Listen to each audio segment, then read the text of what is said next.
And welcome. This is The Guys Next Door. I'm your host, Ron Arenas, with my co-host, Pastor John McLean. Brought to you by Picture Rocks Cooling, Heating, and Plumbing. Keeping you cool all summer long.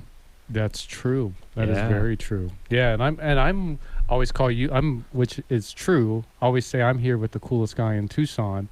What am I if you're the coolest guy in Tucson?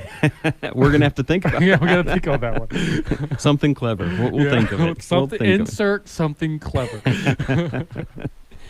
Well, today's show, like all weeks, we have a great show lined up for you. And our first guest is the brand new coach of CDO High School football team, Scott McKee. Welcome, Coach. Hey, thanks for having me, guys. I appreciate it very much. Yeah, thank you for being on. So you've been a football coach here in the Tucson area for many years. What brought you to CDO? Well, I was down at Saguaro High School for a number of years, and we had pretty good success. And then that last year, after dealing with COVID, things turned sideways, and it just was time to get out. I wanted to work construction and be, do my paint business and kind of have some freedoms. And I also had a lot of respect for Dusty. And Dusty and I, we had really good battles, but we've also became good friends in those all-region meetings and the all-state meetings. Right. And he said, hey, why don't you come and just take a look, from a bird's eye. So I kind of helped him as a consultant 2 years ago. And then last year when the season ended, we ended in Snowflake, I turned to him and I told him, I'll help you full-time. So It was just a great experience. And, it was great to be with him every day, and then obviously to go 14-0 and be part of that. Yeah, I got on the bus at the right time. Right? So, I was there at Snowflake for that game. So yeah, that was my son's last game. It was a great deal, and I thought we played well. And there's some things though. I was coming as a just a support guy, watch practice tape and help with some breakdowns and stuff. But I thought I could impact and help on the field a little bit. But then the other thing was, selfishly, I thought those kids were just really special. They played really hard. Yeah. And I wanted to learn everything I could learn from Dusty because of our battles. There's got to be something I could take from it. And little did I know it was going to be as much as he was able to give me. It was an amazing experience. That's such an interesting journey, going from coaching hardcore, because I know just this what it involves being a coach and kind of the day-to-day of like almost being a drill sergeant and that lifestyle, to going into the business entrepreneur life, which is its own, grind, and especially when you're running crews and running jobs and things of that nature. And then now back into coaching full time. Talk about that transition, how you've dealt with it, and then how even what you've taken from that time, jumping back into the entrepreneur world, has even made you maybe a better coach this time around at CDO.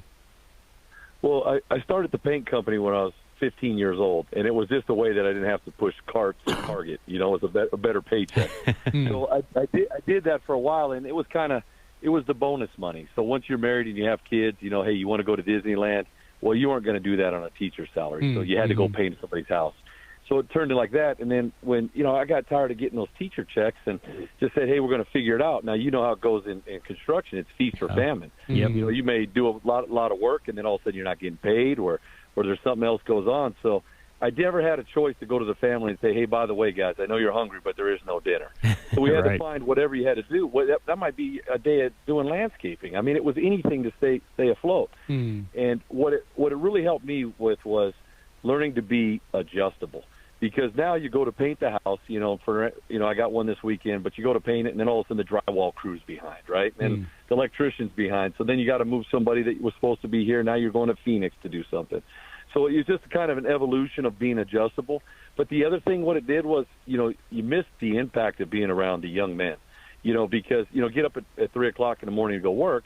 Yeah, that's exciting. But when you get to coach 50 kids and they're listening to you and they're growing, boy, that's like an untapped, resource of fountain of youth, basically, right? Yeah. It's unlimited energy. So you miss kind of that part of it. So it was an interesting deal, and I'm still going to do both. They're fortunate. They're going to let me, have kind of get the class stuff done in the morning, and then I can go work in the afternoon as much as we can handle. That's awesome. Obviously, job one is when you're taking care of kids is, my priority right now is my family, and then taking care of those players. I can't cut them short. So we just got to adjust schedule to make sure I can accommodate everything, right? Yeah, exactly. So how did you get into coaching football? My dad was a coach, and then I always kind of thought that was a pretty cool thing. And then some of my mentors were like Doug Holland and those guys like that. They always kind of thought it would be a good idea. When I was down at the U of A playing, you know, as a walk-on that was fortunate, I earned a scholarship covering kicks, but I wasn't going to go to the, you know, they don't need me in the NFL. I'm not even close. You know, I wasn't even close. And so John Makovic and those guys at the time when I was playing for offered me a graduate assistant job. But then being as connected to the alumni because my father had played there as well, we were told, hey, listen, probably not a good idea. There's going to be a staff change. And I just didn't know what to do. My dad was a principal at Tucson High, so I just went over there to help with a PE class. And I guess I've never got out of it since, you know. So I went from there to Pueblo, and then that kind of just took the circle around to Saguaro, and now I'm fortunate to be up here at Oro Valley with the Dorados. But it was a fun journey. But once you get into it, you kind of stick into it. Right. Nice. So last year you won the 4A state championship. I couldn't even imagine winning any championship. I got third place in spelling bee in 5th grade. I was pretty excited about that. But that's awesome. Yeah, tell us about what that experience was. Coming into CDO your first year and winning the 4A state championship. What that experience was like, and what you're taking away from it going into next season. Well, the thing was, Dusty and I had sat down, and he said, "Hey, Coach, I'm getting towards the end, so I need a break here." He goes, "I'll come back and coach at some point, but I want to spend time with my sons and my wife." I said, "I got it, Coach." I said, "How can I help?" He goes, "Let's go win it because you're never going to get 30 seniors like this. This doesn't happen." And it was a special group. And so we just put everything into it, and, then that ironed out, how do you want the footwork on certain plays? And he was great, and then he would give me research to do, and then we go back and share ideas. And every day it was, I had to be at my best to try to keep up with Dusty, with what he was doing. And I think it kind of just elevated the other guys around us to kind of do a little bit extra stuff and find some solutions. And having him already had won a championship, he knew those paths. He knew what to do there. And the thing that I think I learned a lot from Dusty was, everybody sees him as a brute, strong guy. He's all this tough guy. And of course he is. But he's an analytical genius. And what he does is he takes data and he puts those into to ratios, and then you decide. You don't spend time on things that you don't need to spend time on. And one of those things are, he doesn't have practice on Saturdays. I mean, I thought that was crazy. Like, there's no way, Coach, we're going to win a championship like that. He's like, "Coach, you got him in class. You got your family to take care of. You got a business to take care of. We're all coming in fresh." And he was right. And it wasn't that we didn't do the work. We just did it a different way. We weren't sleeping on the couch, 7 days a week in the office, which was an amazing breakthrough for me to see that you could win it doing that. So it was a great experience. It's amazing, and obviously the kids and parents in that area are second to none. Yeah. It's hard to find better people than what's up there. Yeah, that's just an amazing lesson for life in general, that you don't spend time doing things that you don't need to do. Yeah. Right. And for so long, that's from being a walk-on that started a business. The answer to everything was just work harder, right? Right. And it's not that. It's work hard efficiently. Yeah. And that's what Dusty does. He worked, instead of 30 hours of film prep, maybe it was 18 hours of film prep, but on the specific things that we needed to see. Like, we don't need to cover swinging gate for an hour and a half, right? Yeah. Maybe 3 minutes on that. So, those kind of things were really, it was really fun to be around that. It was exciting. And then, to have that kind of broken up, and my goal was to coach with him for the next 10 years, and then obviously I couldn't talk him out of it. That's cool. Well, we're here with Coach Scott McKee with CDO football, the CDO football coach. Tell us, Coach, we probably about 20 seconds before we have to jump out of here. Yes, how does the 2024 CDO football team look, and when is your first game? We open up on September 30th against Eastmark, and we have a really good group of young men that are working extremely hard. We're just young. We're a young group right now that's got to find our footing and find our way. We have 9 seniors that were in rotation last year, and then we have, probably 12 or 13 sophomores, and it looks like we may have 3 or 4 freshmen up there with us. So a young group, but hungry and willing to work, and can't ask for anything better than that. Very good. Well, thank you, Coach. We really appreciate you coming on with us. I appreciate it. If there's anything I can do for you guys, I appreciate it. And if you could tell Picture Rocks thank you. I've seen them on the job, and they're amazing at what they do too. And that's not, I'm not selling things for you. I'm just telling you the truth. Well, thank you. I appreciate that. Appreciate it, Coach Scott. You have a good one. Thank you, guys. All right, bye. We'd like to thank our sponsors, Piper Family Painting, Steamy Concepts, Tucson Tamale, Tucson Pack and Ship, and Picture Rocks Cooling, Heating, and Plumbing. Yeah, and definitely go to veteranrescuemission.org to check out more about the show, as well as the work that we do helping connect homeless veterans with housing, as well as all the amazing organizations that we're partnered with to make our amazing shows, our amazing Common Good Media Group happen. We'll be right back after the break. Remember to wash behind your ears and don't forget to eat your vegetables. Welcome back to the guys next door. Man, that was a really good conversation with the new coach of CDO. Yeah, that was awesome. Yeah, I think they're going to be in really good hands with him. I think so. I mean, I think kind of like we talk about regularly, whether it's a business, a men's group or a football team.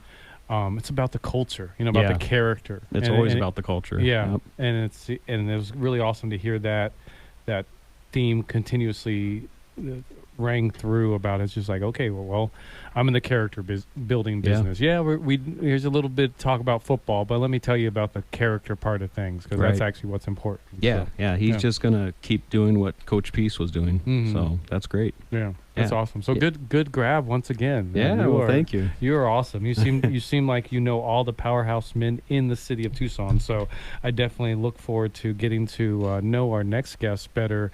Because we don't know each other. We're not yet acquainted or friends, but I'm guessing probably by the end of this year, he'll be one of my best friends. I think so. Like all the other people you've introduced us to. Yeah. Well, let's introduce them. Okay, do it. So our next guest is Philip Williams with BBSI. Welcome, Philip.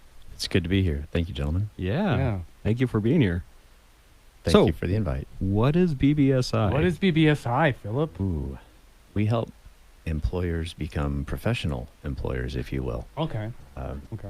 If you think about it, when you hire your first employee, that's when you get a whole bunch of overhead-related items that are tied to having employees. Mm-hmm. And, as you and I have discussed, Ron, plumbers plumb houses, right? Yeah. Mm. Architects design houses, barbers cut hair, dentists pull teeth.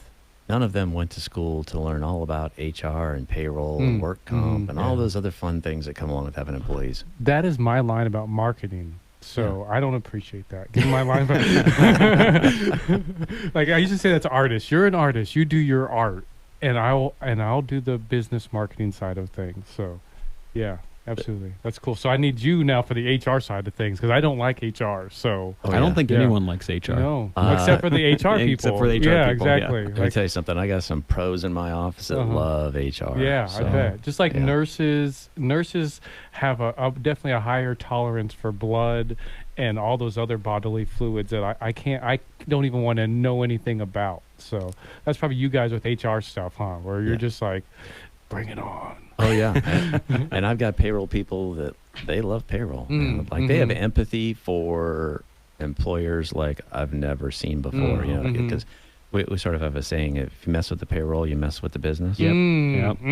Oh, yeah. And you mess with the employee, too. That's right. Yeah. Hey, you'll have an employee, he'll be like, oh, I'm not going to work until you give me paid. Yeah. So, Once you give me that paycheck, then we'll figure out about that air conditioner you need me to install.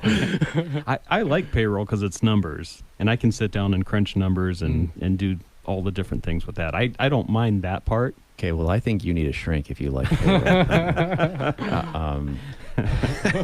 It's possible. Well, maybe you have a job for him. So I will say this about payroll, as far as when it comes to a business owner, you guys always need to know what your numbers are. I would never tell a business owner to take their eye off of payroll. No. Right? Know how many hours your guys are putting in. So where we come in is there's two sides of payroll, right? There's looking at the hours that a guy is spending. Are you working him too hard? Worst case scenario is he may be skimming the till for an extra 30 minutes every week on OT. There's all kinds of different things that can happen, right? So you need to be looking at the payroll. We encourage you. You need to be putting the hours in. On the backside, though, do you really want to be the person sitting there calculating all the taxes, filing everything? No. You need to know what the front end numbers look like. You need somebody else to calculate all the payroll taxes, get that submitted, and then tell you, hey, here's the finished number. You also benefit by having a second person look at this payroll and say, hey, Ron, did you mean to pay Mike $6,000 this week, or did you fat finger something? Yeah, and then we save you. Like that's Yeah. happened for us. I'm going to say once a month, every month this year, Oh, wow. where we save a payroll save a business owner, because last thing you need is an overdraft, right? Yeah. Especially if you're a small shop, you got 10 guys working for you, you have a $6,000 overdraft. Ooh, yeah. That can be pain. That right? could be. Yeah, I definitely want you to dive into kind of, throughout this segment, the menu of services you guys provide. But as we're talking about payroll right now, talk about the compliancy piece and why it's so important to have an organization like you guys when you start getting into the rough, because there's certain people they don't want knocking on the doors that you guys can prevent from knocking on that door. And that's exactly how we look at it, right? Like when we bring on a new client, our first 6 months with them, we refer to it as the de-risking period, right? So we get into all kinds of different stuff about payroll practices, overtime calculation, how are you classifying the worker, salaried versus hourly, and then there's that middle of the road gray area that I really don't like our clients to be in, because you can be salary non-exempt, which is to say your salary, but you still get paid overtime. So we spend a lot of time making sure employees are classified correctly, job duties match the payroll description as far as hourly or salary. Salary, Yeah. one of them. Yeah. Somebody's getting paid something. Yeah. So we spend a lot of time on that, and then there is complications like when Tucson passed the Tucson Minimum Wage Act, right? So then the next question was, well, which one's going to prevail? Are we paying minimum wage based on the state of Arizona's rules or the city of Tucson? And for a little bit of time there, the answer was, we won't know until September, because that's when they're going to pull the inflation data. Then we'll know what Arizona does, and then we can tell you whether or not it's Tucson or Arizona. And we're kind of in this spot where we go back and forth. So every fall we go through that mechanism and trying to make sure. Then you have other situations where you may have a guy, and we can accommodate this, where he's in one job description part of the time, and he's in a different job description. He's got two different payrolls, right? Or two different pay rates based on his activities, and from week to week the hours could vary. So how do you handle that automated? Well, we'll handle it automated, or you can, Ron, you could choose to just do payroll, every Wednesday night till 12:30 in the morning from your kitchen table. And that's okay. I don't sleep anyways. Yeah, 4 hours a day. Right? Yeah. I don't know why you need more. So there's a lot of things like that, calculating OT. A lot of employers get into confusions about, hey, my guy took 8 hours of vacation this week. He put in 43 hours. He wants to know where his 3 hours of overtime is. Well, guess what? He doesn't get any, because overtime is paid for hours worked, not hours plus vacation. So there's little things like that, and so you have to have we'll have conversations with employees. Like later this year, I've got to go in and have a conversation with a client and all of their employees, because bonuses are automatically taxed at a certain percentage. A lot of people don't know that. And then the employee wants to know, well, what happened? How come I didn't get all of my money? Well, Uncle Sam, he has to get paid too. So Uncle Sam loves his money. Right, he does. He is so money hungry, Uncle Sam. But speaking of Uncle Sam and his hungry money, your services, you guys kind of like a list of them. We do. And it's like, I think that's what I love most about your organization, as I've kind of did a brief overview of the list of questions Ron has given me here, is, it seems like there's such a large variety. But let's just go over some of them quick, and then we'll drill down into a few of them during this segment.